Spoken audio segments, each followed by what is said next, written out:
다솜처럼 이곳은 외로움 속에 피어나는 시니어의 사랑 이야기를 전해드리는 곳입니다. 삶의 끝자락이 아닌 또 다른 시작점에서 만나는 따뜻한 연애. 오늘도 다정한 이야기를 들려드릴게요. 오늘 우리가 함께 나눌 이야기는 문학의 거장 어니스트 해밍웨이와 그의 네 번째 아내이자 마지막 사랑이었던 마리 웰시의 이야기입니다. 네 번의 결혼, 거친 삶의 풍파를 겪은 한 남자가 삶의 황혼 앞에서 만난 진정한 동반자와의 사랑이죠. 혹시 지금 이 영상을 보고 계시는 분들 중에 이런 생각하시는 분들 계신가요? 내 나이에 사랑이 무슨 의미가 있을까? 나는 이제 누굴 만날 자신도 없고 힘들어. 네, 충분히 그렇게 느끼실 수 있습니다. 하지만 오늘 해밍웨이와 마리의 이야기를 통해 사랑엔 시계가 따로 없다는 것을, 그리고 삶의 어느 때든 따뜻한 눈빛 하나로 시작된 사랑은 분명 존재한다는 것을 함께 느껴보셨으면 합니다. 어니스트 해밍웨이. 그의 이름은 곧 모험, 술, 전쟁, 그리고 여러 명의 여인들을 떠올리게 합니다. 강렬하고 정열적이었지만 동시에 깊은 내면의 상처와 외로움을 안고 살았던 남자. 세 번의 결혼이 있었고 그 관계들 속에서 그는 어쩌면 진정한 안식과 이해를 찾아 헤매고 있었는지도 모릅니다.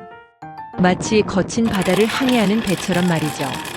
그리고 그의 나이 40대 중반이 되었을 무렵 이 거친 항해사 앞에 잔잔하면서도 단단한 항구 같은 여인이 나타납니다. 그녀의 이름은 마리 웰시. 1944년 전쟁의 기운이 채 가시지 않은 런던. 폭격으로 어수선했지만 그 속에서도 사람들은 삶을 이어가고 있었습니다. 그곳에서 종군 기자로 활동하던 마리 웰시와 어니스트 해밍웨이가 만났습니다. 마리 웰시, 그녀는 흔들림 없는 눈빛을 가진 여인이었습니다. 붉은 기가 도는 짧은 머리카락에 언제나 단정하면서도 실용적인 옷차림. 화려함과는 거리가 멀었지만 그녀의 존재 자체에서 뿜어져 나오는 지성과 강단은 어떤 보석보다 빛났습니다.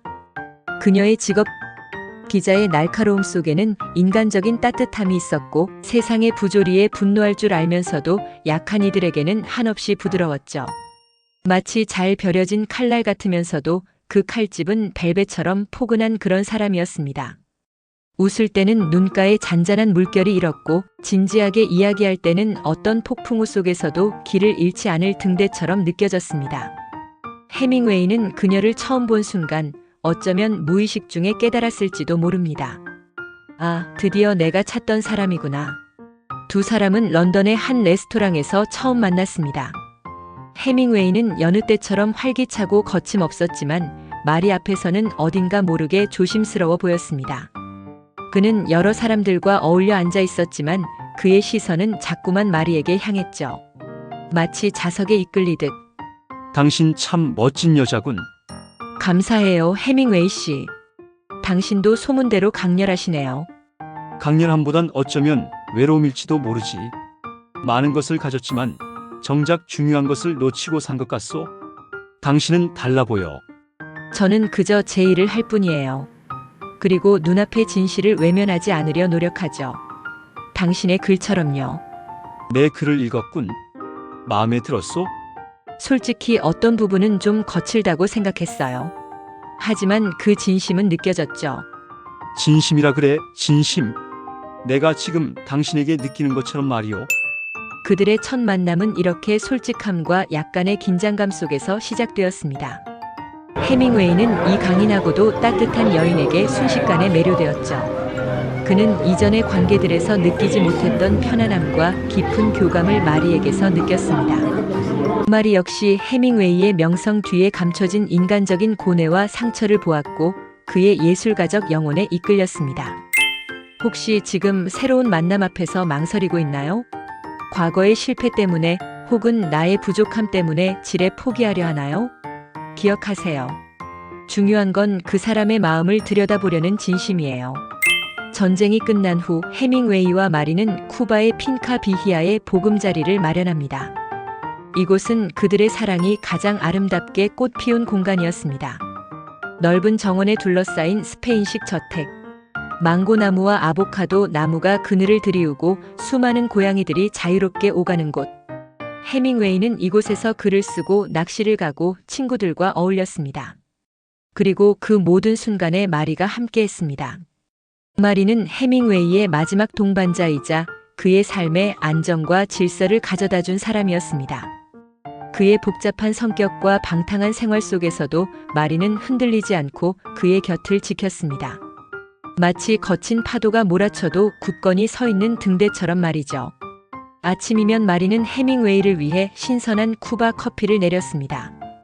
창문으로 쏟아지는 햇살 아래 새소리를 들으며 함께 아침 식사를 나누는 시간. 해밍웨이는 마리에게 그가 밤새 쓴 원고를 읽어주었고 마리는 그의 첫 번째 독자이자 가장 솔직한 비평가였습니다. 그녀의 따뜻하면서도 예리한 시선은 해밍웨이의 글에 깊이를 더했습니다. 오후가 되면 해밍웨이는 낚시를 나갔고 마리는 집안을 돌보거나 정원에서 책을 읽었습니다. 때로는 마리도 낚시배에 함께 올라 망망대해 위에서 해밍웨이와 나란히 앉아 끝없이 펼쳐진 수평선을 바라보곤 했습니다. 드넓은 바다 위 작은 배 안에서 그들은 세상의 모든 소음으로부터 벗어나 오롯이 서로에게만 집중할 수 있었습니다. 그 순간 그들은 작가 해밍웨이와 기자 마리가 아닌 그저 서로를 사랑하는 두 사람이었습니다. 해밍웨이는 마리에게 마리파이라는 애칭으로 불렀다고 합니다. 마리는 또 해밍웨이를 팝이라고 불렀죠. 한 번은 이런 일도 있었다고 해요. 해밍웨이가 낚시에서 돌아와 큰 물고기를 잡았다고 자랑하는데 마리가 그날따라 시큰둥하게 반응한 겁니다. 마리파이, 오늘 내가 엄청난 놈을 잡았어. 자그마치 이만했다고. 오, 그래요. 멋지네요, 팝. 뭐야? 그게 다야? 오, 그래요? 내 인생 최고의 낚시였다고. 당신의 최고는 매번 바뀌잖아요. 저번 주에도 최고의 글을 썼다고 하더니 어제는 최고의 모히토를 만들었다고 하고 오늘은 최고의 낚시군요. 후후. 알겠어. 하지만 오늘의 이 기쁨은 정말 최고라고 느껴진단 말이오. 그리고 그 기쁨을 당신과 나눌 때 비로소 진짜 최고가 되는 것 같소. 그래요, 팝. 나도 당신과 함께여서 좋아요. 물고기 크기보다 당신의 그 행복한 얼굴이 더 멋지네요. 이처럼 그들의 일상은 크고 화려한 사건들로 채워진 것이 아니었습니다. 함께 커피를 마시고 글을 논하고 낚시를 가고 서로의 어깨에 기대 앉아 석양을 바라보는 작지만 단단한 행복들이 쌓여갔죠. 마리는 해밍웨이의 명성이나 재산이 아닌 그의 진정한 모습을 사랑했습니다. 해밍웨이 역시 마리의 지성과 강인함 그리고 자신을 있는 그대로 받아주는 넓은 마음에 깊이 의지했습니다. 어때요?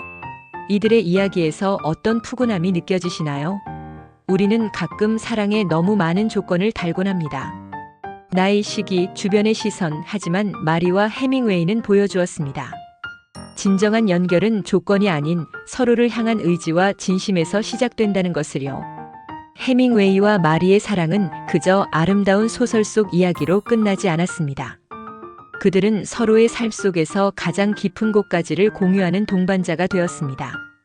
해밍웨이의 예술적 고뇌, 불안정한 건강, 그리고 점점 깊어지는 우울감까지 마리는 그 모든 것을 함께 짊어졌습니다. 쉬운 여정은 아니었지만 그들은 서로에게 기대며 폭풍우를 견뎠습니다. 혹시 지금 마음이 지쳐 있나요? 상대가 내 아픔을 함께 견뎌준다면 그 사랑은 결코 쉽게 무너지지 않아요. 함께 아파본 사람만이 진짜 사랑의 깊이를 아는 법이죠. 이 이야기를 듣고 계신 여러분, 해밍웨이와 마리의 사랑에서 우리는 무엇을 배울 수 있을까요? 첫째, 사랑은 시기와 나이를 가리지 않습니다. 해밍웨이는 네 번째 결혼 상대이자 마지막 동반자를 40대 중반에 만났습니다. 마리 역시 비슷한 나이였죠. 젊음의 열정과는 다른 삶의 깊이와 연륜이 만들어내는 또 다른 형태의 사랑이 존재합니다. 그것은 서로의 상처를 이해하고 말없이도 깊은 공감을 나누는 푸근함이죠. 둘째, 진정한 동반자는 서로의 쉼표가 되어줍니다. 해밍웨이에게 마리는 바쁜 글쓰기와 복잡한 인간관계 속에서의 쉼터였습니다. 마리에게 해밍웨이는 그녀의 지성과 감성을 자극하는 영원한 대화 상대이자 삶의 모험을 함께 떠나는 친구였죠. 서로의 지친 어깨에 기대고 말없이 옆자리를 지켜주는 존재. 이것이야말로 황혼의 사랑이 가진 가장 큰 힘이 아닐까요? 셋째, 사랑은 의지로 지켜내는 것입니다. 해밍웨이의 삶은 순탄치 않았습니다. 그의 내면은 언제나 복잡했고 때로는 주변 사람들을 힘들게 하기도 했습니다. 하지만 마리는 그를 떠나지 않았습니다. 그의 그림자까지도 사랑하려는 의지. 그 의지가 있었기에 그들의 사랑은 수많은 굴곡 속에서도 단단하게 유지될 수 있었습니다. 생각해보면 아름다운 연애를 가능하게 했던 요인은 무엇이었을까요? 저는 그것이 바로 온전한 수용과 깊은 존중이라고 생각합니다. 마리는 해밍웨이의 명성뿐만 아니라 그의 나약함과 불안정함까지도 기꺼이 받아들였습니다. 해밍웨이는 마리의 강인함과 독립적인 정신을 존중했습니다. 서로의 부족한 부분을 채워주려 하기보다 그 모습 그대로를 인정하고 사랑했습니다. 이것이 바로 황혼의 사랑이 가질 수 있는 성숙함이자 깊이가 아닐까요? 마리는 해밍웨이가 마지막 순간까지도 의지했던 유일한 사람이었습니다. 비록 비극적인 결말을 맞았지만 그의 마지막 여정을 함께 했던 것은 마리였습니다. 그들의 이야기는 영원한 해피엔딩은 아니었을지라도 삶의 고통 속에서도 피어났던 진실한 사랑의 한 형태를 보여줍니다. 잠깐 숨을 고르고 이 이야기에 귀 기울여 주셔서 감사합니다. 지금 당신의 마음속에는 어떤 울림이 있나요? 어쩌면 우리 안에도 다시 사랑하고 싶은 용기가 피어나고 있을지도 모릅니다. 이런 따뜻한 시니어 연애 이야기에 공감하시고 힘을 얻으셨다면 잊지 마세요. 좋아요, 구독, 그리고 알림 설정까지 꾹 눌러주세요. 여러분의 응원이 다솜처럼에게는 큰 힘이 됩니다. 어니스트 해밍웨이와 마리 웰시. 4번의 결혼 끝에 만난 그들의 마지막 사랑 이야기는 우리에게 많은 것을 생각하게 합니다. 우리는 가끔 사랑에 너무 많은 조건을 달곤 합니다. 나이, 시기, 주변의 시선, 그리고 결과라는 이름의 종착점까지. 하지만 이들의 이야기는 묻습니다. 꼭 그렇게 끝나야만 사랑인가요? 어떤 사랑은 함께 걷는 그 과정 자체에 의미가 있습니다.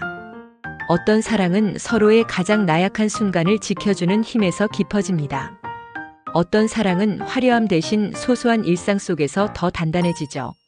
마리와 해밍웨이의 사랑은 어쩌면 불꽃처럼 뜨겁기보다는 오래 타오르는 벽난로의 장작불 같았을지도 모릅니다. 강렬함 대신 은은한 온기를 전하고 어둠 속에서도 길을 잃지 않도록 비춰주는 그런 불빛 말이죠. 오늘 이야기 당신은 어떻게 들으셨나요? 당신의 마음속에 어떤 감동이 피어났기를 바랍니다. 다솜처럼 이곳은 언제나 당신의 마음에 한 줌의 따스함을 전해드리고 싶습니다. 삶의 어느 구석이든 따뜻한 눈빛 하나로 시작된 사랑은 분명 존재합니다. 그것이 젊은 날의 불꽃이든 황혼의 잔잔함이든 당신의 마음에 피어날 사랑을 응원합니다. 우리 다음 이야기에서 또 만나요.